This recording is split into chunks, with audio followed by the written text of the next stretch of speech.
miracles sont comme les fleurs des prairies. Pour les bœufs, les fleurs, c'est du foin. Pour l'abeille, c'est une coupe pleine de miel. Un récit merveilleux contient un trésor pour l'âme qui s'en nourrit. Mais s'il est regardé avec les yeux de la constatation ou du fait historique, il ne révèle pas son secret divin. Il reste un fait, une fiction absurde. Au fond, le miracle est l'affirmation de cette vérité. Aucune situation n'est sans issue. Malgré l'étreinte de la fatalité et les impasses du désespoir, il reste toujours une porte de sortie. Et l'Esprit ici affirme la victoire sur le monde. Quand nous ouvrons la Bible et que nous lisons ces histoires tant de fois lues et racontées, nous pouvons nous poser la question, est-ce arrivé? Est-ce possible? Et l'Éternel nous répond. Il nous dit, tu poses la mauvaise question, mon ami. Demande plutôt, quel est le sens? Les faux miracles se reconnaissent à ceci, ils n'ont point de sens. Alors, amis, que ce temps de culte soit pour nous un miracle, un signe qui nous est donné, une parole qui nourrit et qui fait sens.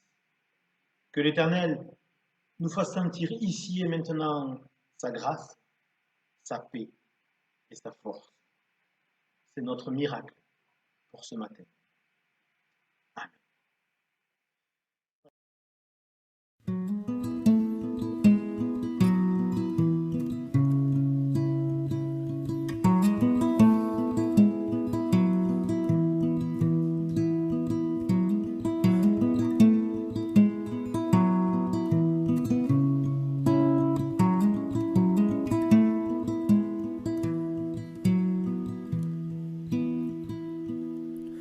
Je louerai l'Éternel de tout mon cœur. Je raconterai toutes ses merveilles. Je chanterai son nom. Je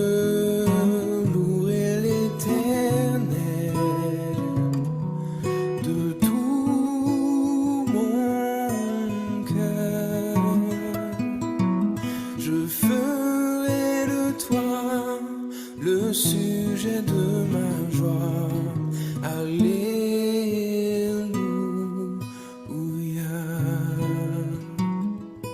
Alléluia.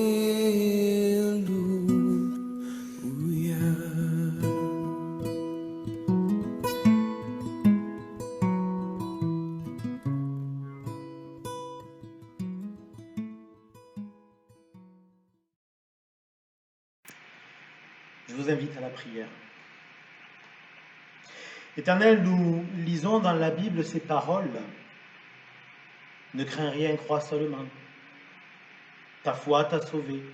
Ou bien encore, le juste vivra par la foi. Mais que nous veulent ces paroles si souvent usées de redites, et le plus souvent incomprises? Elles signifient ceci: aie le courage de te fier au pouvoir en qui repose l'univers.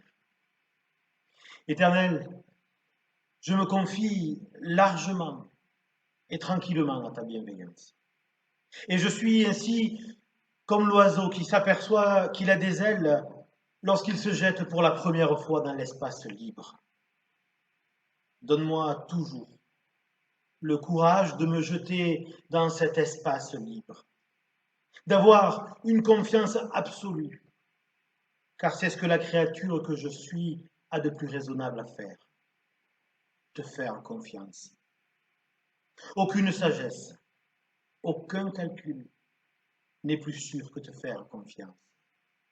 Cette audace que tu me donnes et à laquelle tu m'invites, cette audace de m'élancer avec liberté, Ce n'est pas construire sur du sable, c'est choisir le roc éternel. Aide-moi à faire le bon choix. Amen.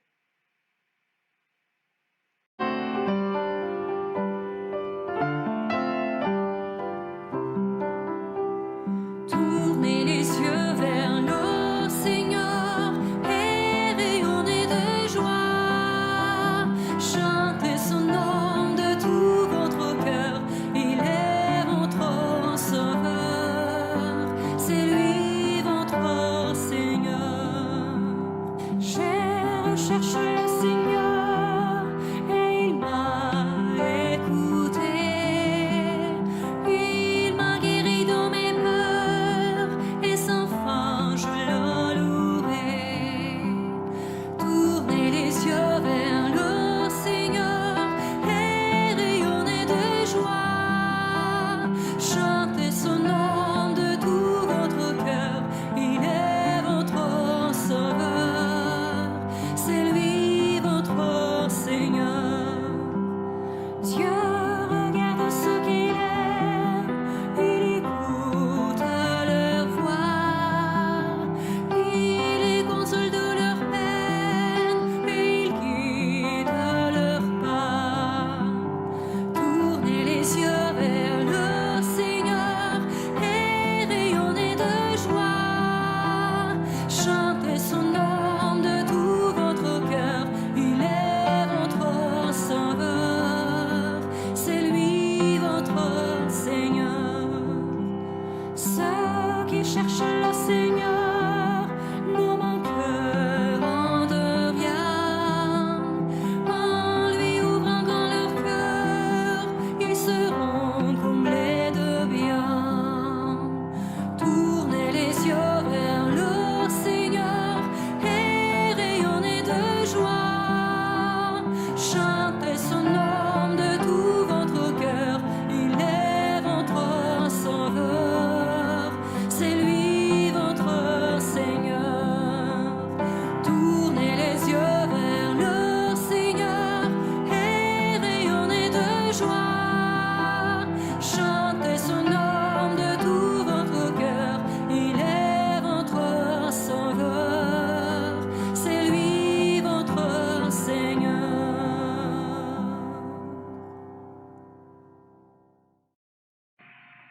Nous lirons aujourd'hui dans l'évangile de Jean, évangile prévu pour la lecture ce dimanche, évangile de Jean, chapitre 14, les versets 1 à 12. Que votre cœur ne se trouble pas. Mettez votre foi en Dieu, mettez aussi votre foi en moi. Il y a beaucoup de demeures dans la maison de mon Père. Sinon vous aurais-je dit que je vais vous préparer une place? Si donc je m'en vais vous préparer une place, je reviens vous prendre auprès de moi, pour que là où moi je suis, vous soyez vous aussi. Et là où moi je vais, vous en savez le chemin. Thomas lui dit, Seigneur, nous ne savons pas où tu vas, comment en saurions-nous le chemin? Jésus lui dit, c'est moi qui suis le chemin, la vérité et la vie. Personne ne vient au Père sinon par moi. Si vous me connaissez, vous connaîtrez aussi mon Père. Et dès maintenant, vous le connaissez et vous l'avez vu. Philippe lui dit, Seigneur, montre-nous le Père. Et cela nous suffit. Jésus lui dit, il y a si longtemps que je suis avec vous, et tu ne me connais pas. Celui qui m'a vu a vu le Père. Comment peux-tu dire, Philippe, toi, montre-nous le Père? Ne crois-tu pas que moi, je suis dans le Père et que le Père est en moi? Les paroles que moi je vous dis, je ne les dis pas de ma propre initiative. C'est le Père qui, demeurant en moi, fait ses œuvres. Croyez-moi, moi je suis dans le Père et le Père en moi. Sinon, croyez à cause des œuvres elles-mêmes. Amen, amen, je vous le dis, celui qui met sa foi en moi fera lui aussi les œuvres que moi je fais. Il en fera même de plus grandes encore, parce que moi je vais vers le Père.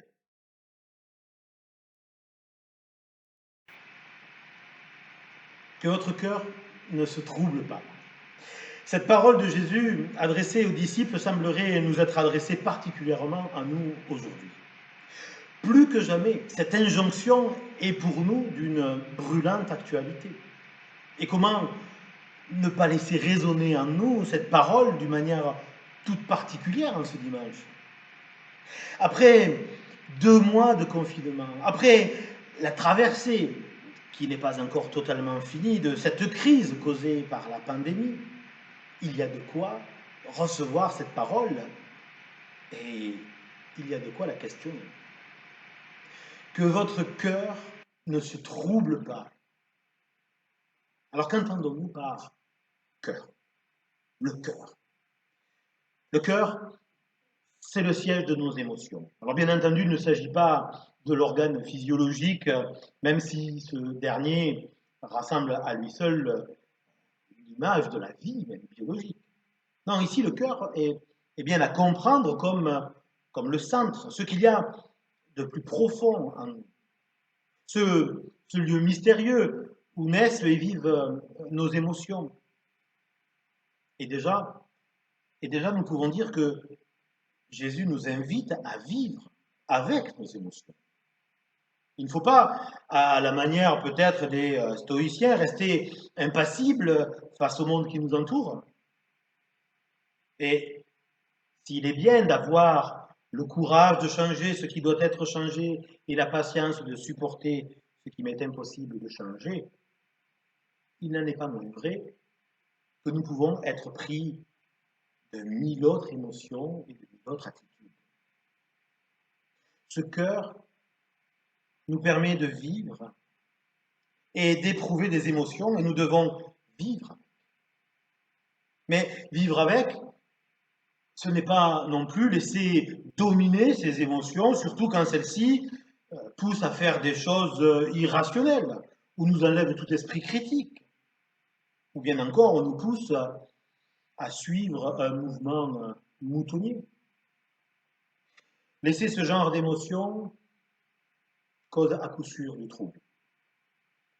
Et le trouble, par définition, c'est ce qui n'est pas clair, ce qui n'est pas limpide.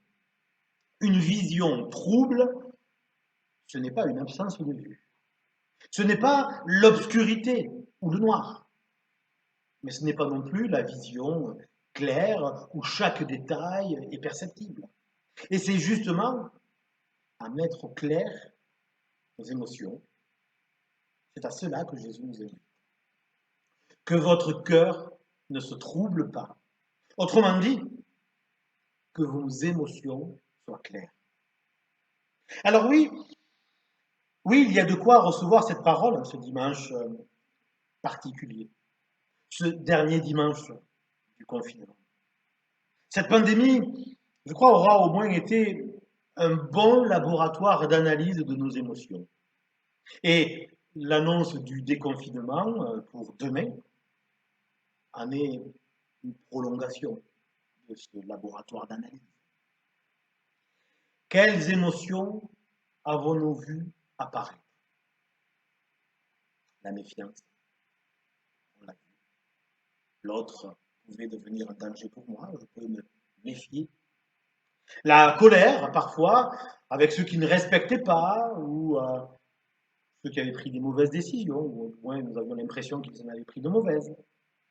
La peur, bien entendu, peur de la maladie, et ce qui va avec, un besoin de sécurité. Mais est apparu aussi des sentiments, des émotions de solidarité, de fraternité, d'admiration. Nous l'avons vu avec ce qu'il y avait autour du personnel soignant, et qui petit à petit d'ailleurs s'est répandu à d'autres personnes qui travaillaient dans d'autres domaines que la santé, mais qui a été tout autant essentiel. Toutes ces émotions, au final, étaient-elles vraiment claires? Avons-nous pris suffisamment le temps pour poser les choses, réfléchir à leur utilité, regarder leur cohérence? Je ne suis pas sûr que notre cœur ne se soit pas troublé durant ces 2 mois. Et je ne suis pas sûr qu'il ne se trouble pas encore. Je vous l'ai dit, le trouble, ce n'est ni la clarté, ni l'obscurité. C'est comme un flou entre les deux. Et en ce dernier dimanche de confinement, nous pourrions encore voir notre cœur se troubler. Et le premier de ces troubles est sans contexte cette difficulté et même cette incohérence que nous avons dans nos choix. Le premier trouble vient dans ce choix essentiel, primordial, que nous avons à faire entre la liberté et la sécurité. C'est là, oui, quelque chose d'essentiel et qui est au centre de chacune de nos émotions et de chacune de nos manières de vivre. Le choix entre la liberté et la sécurité. En amour, comme dans la gestion de nos vies de famille ou de notre vie professionnelle. Qu'est-ce que je dois choisir? La liberté ou la sécurité? Demain, le pays sera déconfiné. Une liberté est redonnée, celle de circuler, mais dans un rayon de 100 km. Chacun est appelé à être responsable par ses gestes, mais on place des cadres au cas où. On fait confiance à la population, mais on met ses règles parce qu'on se méfie. N'y a-t-il pas là du trouble? Confiance et méfiance, qui ne sont que ces autres noms de la liberté et de la sécurité. Faire confiance, c'est laisser l'autre libre. Se méfier, c'est poser un cadre pour qu'il ne devienne pas un danger, pour lui ou pour moi. Et ce n'est pas uniquement les autres qui sont dans ce trouble. Ce n'est pas uniquement même nos gouvernants, ou ceux qui prennent des décisions. Nous le sommes nous aussi. On réclame la liberté, on peste contre un confinement trop dur, des contraintes trop fortes. On se dit qu'après tout, on est responsable et qu'on n'a pas besoin de cadre. Que face au danger de la maladie, chacun est capable de prendre ses responsabilités et que chacun va faire attention. Mais en même temps, on veut la sécurité. Parce qu'on peste contre les ouvertures d'écoles, contre l'ouverture des grands magasins. On se méfie de l'autre qui pourrait tout d'un coup être porteur de virus et donc porteur de mort, et on ne lui fait pas totalement confiance. Et on va exiger qu'il maintienne, qu'il tienne, qu'il respecte cette distance de sécurité. Et il y aurait tant et tant d'autres situations où le trouble est présent entre liberté et sécurité. Alors que faire?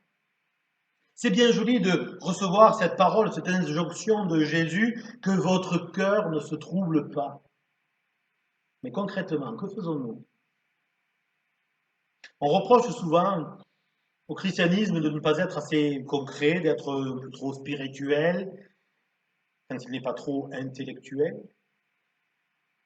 Un christianisme désincarné qui, au final, ne répond plus aux besoins d'une spiritualité pratique et qui ne répond pas, d'ailleurs, aux questions que le monde se pose. Oui, notre monde a besoin de spiritualité pratique pour faire face, justement, à ces troubles qui viennent perturber nos consciences, qui viennent encombrer même nos consciences.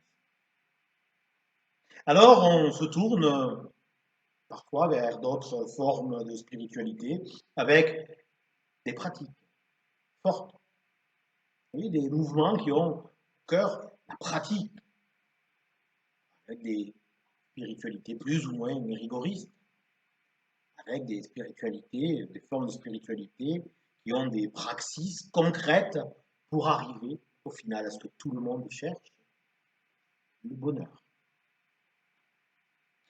Et pourtant, je crois fermement que le christianisme, en tout cas du moins une certaine compréhension de cette spiritualité, à quelque chose de concret et de pratique qui peut nous conduire au bonheur. Bon, non pas un bonheur promis toujours pour après la vie, comme cela a été trop longtemps le cas, comme ça a été trop souvent présenté. Non, je parle bien d'un bonheur qu'on peut vraiment vivre ici et maintenant. Et pour ceux qui placent cette parole de Jésus, toutes ces paroles qui nous enseignent l'Évangile comme bonne nouvelle, tout ce qui le place au cœur du monde et de leur vie, pour cela, oui, il y a bien quelque chose de concret à vivre. Et c'est peut-être justement le sens de cette parole qui nous dit, parole de Jésus qui dit d'ailleurs, pour que là où moi je suis, vous soyez vous aussi. Une invitation à vivre l'Évangile là où nous sommes. Jésus nous donne-t-il quelque chose de concret ici? Oui, je le crois. Dans le texte, Thomas dit, Seigneur, nous ne savons pas où tu vas, comment saurions-nous le chemin? Je crois que Thomas est ici dans une forme de trouble. Il veut suivre Jésus, suivre son enseignement, il veut avoir la liberté que procure la confiance en cette parole. Mais il veut aussi de la sécurité. Il veut la sécurité du savoir. Il veut être dépendant, quelque part, d'une connaissance et non pas avancer vers l'inconnu avec confiance. Le concret de l'enseignement de Jésus est là. Ne pas choisir la sécurité, mais choisir la liberté. C'est moi, dit Jésus, c'est moi qui suis le chemin, la vérité et la vie. Oui, il est le chemin. Et nous sommes invités à être en chemin, à nous libérer de l'obligation de résultat. Parce que l'important, ce n'est pas le but, l'arrivée, mais c'est la marche. Le bonheur n'est pas quelque chose que l'on trouve une fois pour toutes et que l'on pourrait conserver précieusement et jalousement. Il ne se laisse pas saisir, cueillir sur le bord du chemin. Et au final, le bonheur, on pourrait l'apparenter à une petite fleur sur le bord du chemin. Elle ravit notre regard sur l'instant. Et si on sait prendre le temps de s'y arrêter, alors oui, notre regard est vraiment encore plus ravi. Et si on la coupe, si on la coupe pour la garder, elle perd son éclat et elle meurt. Et chemin faisant, de fleur en fleur, de regard posé en regard posé, on se rend compte que le bonheur grandit de toutes ces petites fleurs rencontrées et qui se succèdent l'une à l'autre. Concrètement, nous devons apprendre à saisir ce qui se présente à nous et qui peut porter le bonheur. Apprendre à ne pas tout maîtriser, accepter de ne pas savoir vers où nous allons, mais prendre simplement conscience que nous sommes sur un chemin. Et que demain se dévoilera à nous uniquement quand ce sera son temps. Il faut accepter qu'il n'y ait pas de fatalisme, que tout n'est pas déjà écrit. Et même si l'inverse nous rassurerait, nous sécuriserait, nous préférons la confiance et sa liberté à cette fausse sécurité qui nous enferme. Il est la vérité, dit Jésus. Je suis la vérité. Il ne s'agit pas ici d'une vérité à laquelle nous devons nous soumettre ou soumettre notre conscience. Cette vérité des définitions ou des doctrines, celle des savoirs qui ne bougent plus parce que trop connus. Il y a dans une certaine conception de la vérité quelque chose de l'ordre de la sécurité. C'est une vérité donc qu'on nous impose, qu'on s'impose pour entrer dans un moule. C'est cette sécurité-là, c'est cette vérité-là, pardon, qui est qui est sécurité. C'est un peu comme marcher dans un couloir étroit, le plus étroit possible, avec comme seule consigne d'aller jusqu'au bout. Peu de chances de s'écarter du bon chemin, impossible d'ailleurs, mais au moins il y aurait la sécurité d'arriver de l'autre côté. La vérité libre, celle que Jésus nous propose, celle qu'il est, celle qu'il nous permet de trouver, c'est une vérité libre. C'est notre vérité, celle de notre conscience, celle qui ne répond pas peut-être aux normes du monde, de notre société, parfois qui n'est pas forcément même celle de notre Église. C'est finalement cette vérité qui, pour reprendre notre image, serait comme marcher dans un champ sans clôture ni barrière, avec comme seule consigne de trouver le bon chemin. Cela aurait de quoi troubler, car comment ne pas se tromper? Comment être sûr que la direction que nous allons prendre est la bonne? Eh bien justement, c'est là que se trouve le concret d'une vérité libre, de cette vérité qu'il nous est demandé de trouver, de cette vérité qu'il nous est demandé de vivre. La direction est bonne, la vérité est vraie, simplement parce que c'est celle que je choisis.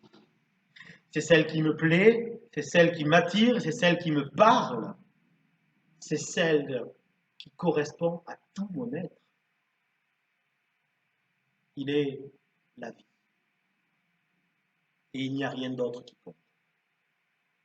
Et il vaut mieux croire en la vie avant la mort, plutôt que de faire de la vie une préparation de la mort. Placer la vie comme centre de notre inspiration et de notre spiritualité, c'est se libérer de tous les impératifs, de toutes les contraintes culpabilisantes. C'est expérimenter la force de tout ce qui fait grandir, c'est ne pas se retourner sur son passé comme la femme de Lot et finir noyée dans le sel de ses larmes. Je suis le chemin, la vérité et la vie, nous dit Jésus. 3 moyens concrets et pratiques qui nous ouvrent vers le bonheur. 3 manières de vivre la liberté. 3 manières de dire la confiance et de la vivre. Alors, que votre cœur ne se trouble pas. Mettez votre foi en ce divin qui me parle, qui vous parle, qui nous parle. Mettez votre foi en l'Évangile et vivez-le. Amen.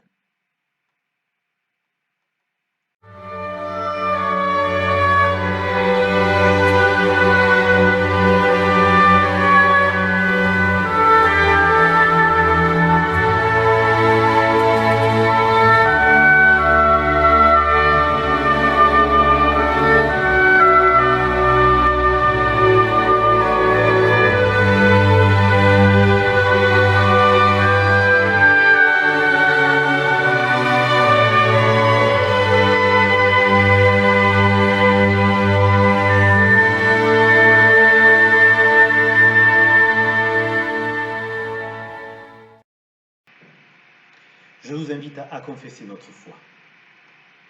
La foi, c'est la confiance en Dieu, et non pas la complaisance d'un esprit prêt à tout accepter ou à tout croire, l'invraisemblable ou même l'absurde. L'homme de peu de foi se méfie de l'univers et de son organisation. Il n'a que peu d'espérance et l'impression qu'il a du monde et de la vie humaine est une impression de désordre et d'incohérence contre lequel il ne peut rien faire. L'homme de foi, lui aussi, voit le chaos, l'injustice de la vie, la brutalité des lois naturelles, mais il ne se résigne pas à la fatalité aveugle. L'esprit en lui, si faible soit-il, l'empêche de s'abandonner et de se soumettre. S'il est plongé dans la nuit, si dans la tourmente son chemin est incertain, et que sa vie semble désorientée, il n'en reste pas là.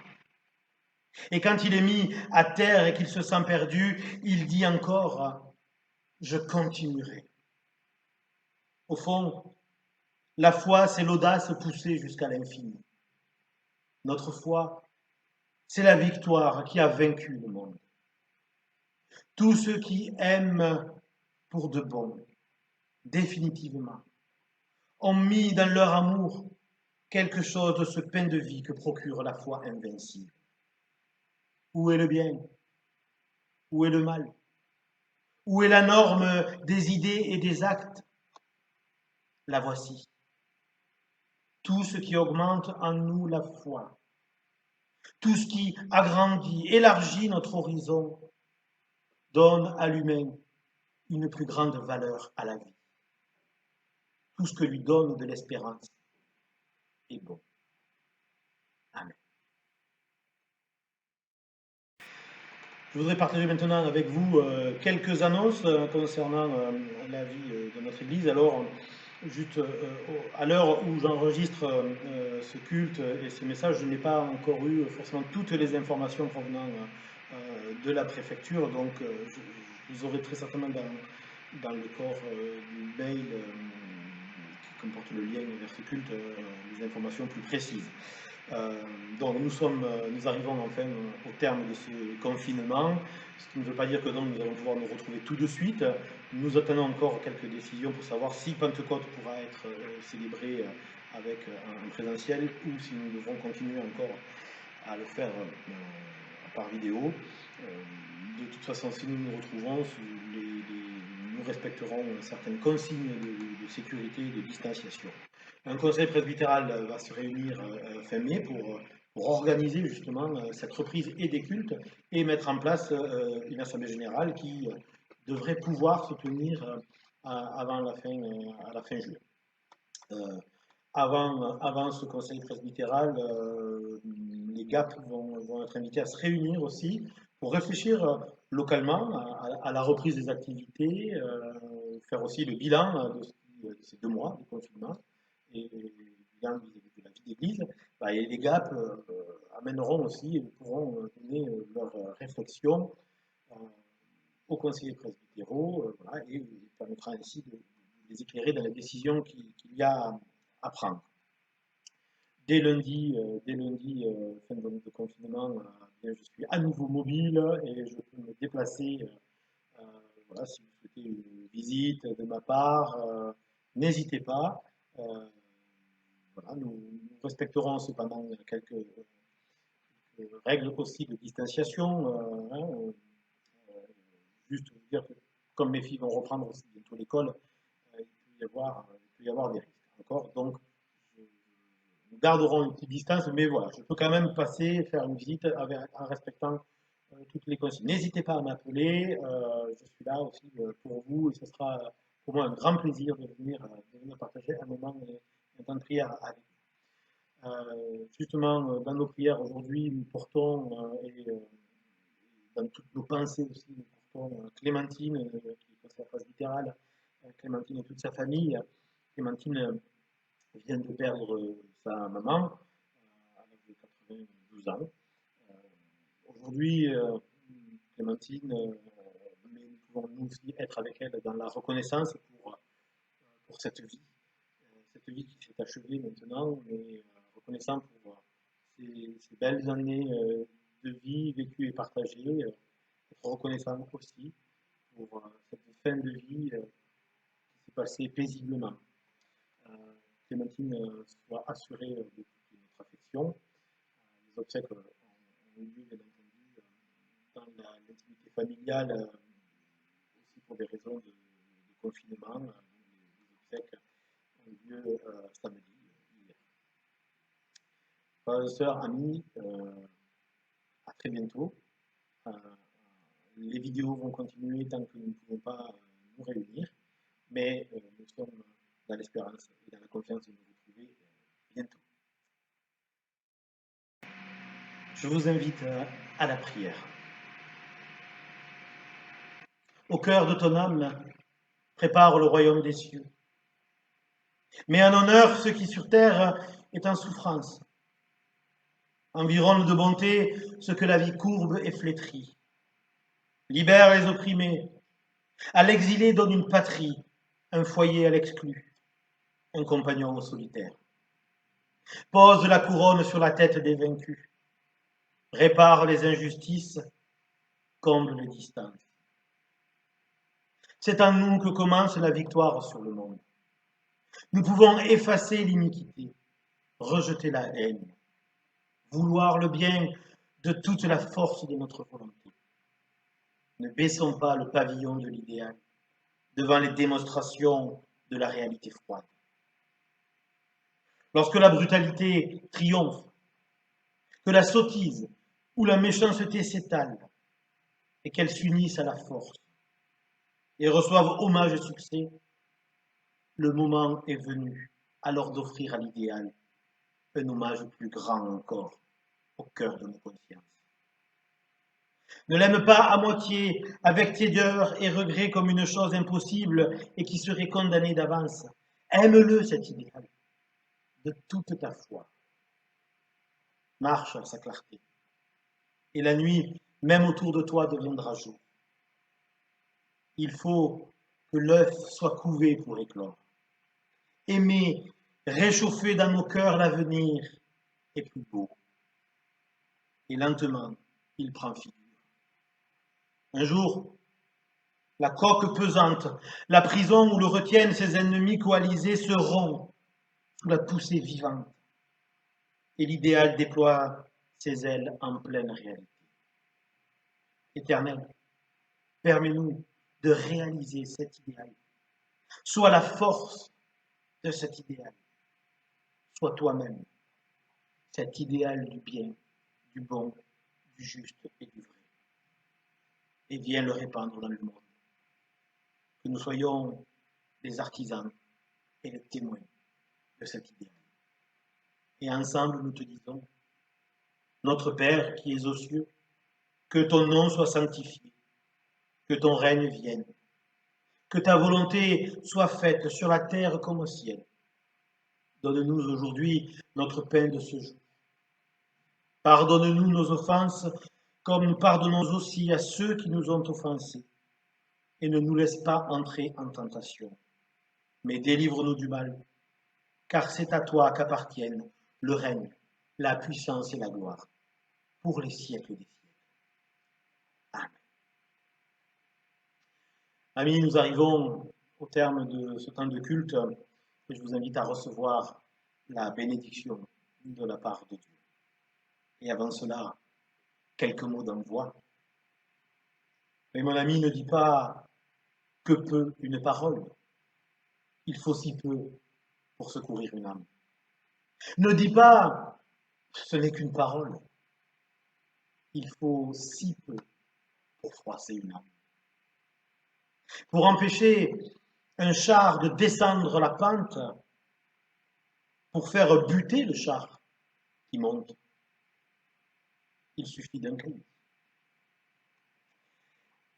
Par l'Éternel aujourd'hui, votre chemin est béni, votre vérité est bénie, votre vie est bénie. Aujourd'hui, c'est l'Éternel qui vous bénit.